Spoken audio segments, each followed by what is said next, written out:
अस्सलाम वालेकुम वरहमतुल्लाहि वबरकातुहू। आज मैं बनाने जा रही हूँ शलगम और अंडे की रेसिपी। ये देखिए, ये बहुत ही मज़ेदार बन जाती है, जिसको हम कश्मीरी में गोगजा आहत ज़ुमरुठूल बोलते हैं। सबसे पहले यहाँ पे मैंने लिए है टर्निप। ये ड्राइड है, इसको मैंने समर में लाया था। इसके बाद इनको हम अच्छे से काट कर लिया था और वॉश कर लिया था। इसकी हमने माला बना दी। तो जितने हमें इस वक्त ज़रूरत है उतने हम निकालेंगे, बाकी को ऐसे ही हम रहने देंगे। ये देखिए, प्लेट में इनको निकाल रही हूँ। उसके बाद हम इसको बॉईल करेंगे। यहाँ पे मैंने बर्तन में रखा है पानी। इसमें मैंने डाला है हल्दी का आधा चम्मच। तो इसमें हम डालेंगे अब ये शलगम। इनको पहले हम एक दो उबाल आएंगे। इसके बाद इसका जो पानी है वहाँ इसको ड्रेन करेंगे और अच्छे से वॉश करेंगे। ये देखिए, यहाँ पे बॉईल हो गए और थोड़ा से फूल भी गए हैं। दूसरी साइड से मैंने ली है कढ़ाई। इसमें मैंने डाला है मस्टर्ड ऑयल। तेल हमारा गर्म हो गया। अब इसमें मैंने डाला है अंडे। इनको मैंने पहले ही बॉईल करके रखा था। अब हम अंडे को पहले फ्राई करेंगे अच्छे से। उसके बाद ये आप देख सकते हो, ये एक साइड से फ्राई हो गए। अब इनको मैंने पलट रही हूँ। फिर उसके बाद इनको हम निकालेंगे बाहर। अब उसी तेल में हम डालेंगे गोगजी, जिसमें हमने अंडे फ्राई किए थे।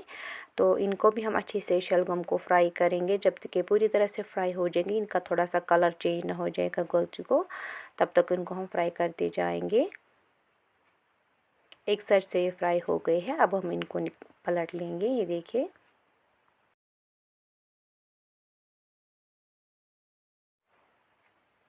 ये फ्राई हो गए हैं। अब हम इनको निकालेंगे बाहर।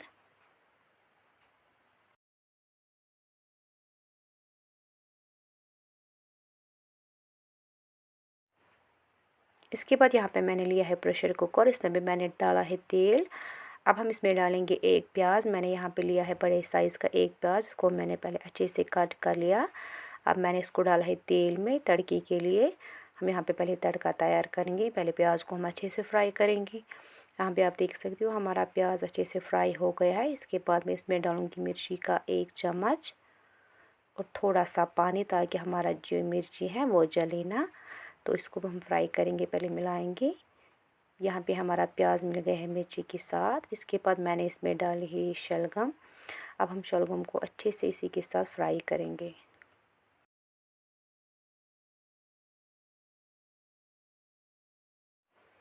शलगम भी हमारी फ्राई हो गई मिर्ची के साथ। इसके बाद हम इसमें डालेंगे हल्दी का आधा चम्मच, सौंफ पाउडर आधा चम्मच। उसको मिलाएंगे फिर से। को फ्राई करते जाना है, को टाइम लगता है फ्राई करने में। तो इसके बाद मैंने इसमें डाली लहसुन की 5-6 कलियाँ और बड़ी इलायची, दालचीनी और लौंग और ज़ीरा। इन चीज़ों को भी हम मिलाएंगे। थोड़ा सा पानी मैंने यहाँ पे इसमें डाला है। मसाले भी यहाँ पे मिल गए अच्छी तरह से गोगजी के साथ। अब हम इसमें डालेंगे पानी, जितनी हमें ज़रूरत है। इसमें ज़्यादा पानी नहीं होता है, इसमें करी थोड़ी सी कम ही रखते हैं हम। फ्रेश टर्निप से भी इसका टेस्ट अच्छा होता है। तो इसके बाद मैंने इसमें यहाँ पे डाला है नमक का 1 चम्मच। अब हम इसमें डालेंगे अंडे, जिनको मैंने पहले ही फ्राई करके रखा था। तो वो भी हम इसमें डालेंगे एक एक करके। उसके बाद हम इसको लिड से कवर करेंगे। 2-3 सीटी आने तक इसका हम वेट करेंगे। सर्दियों में हम अक्सर यहाँ पे इसको खाते हैं, जिसको हम हक्सुन बोलते हैं। यह हमारे फेवरेट होता है कश्मीरियों की। इसका टेस्ट भी बहुत अच्छा आ जाता है। अब हम इसको रखेंगे लिड।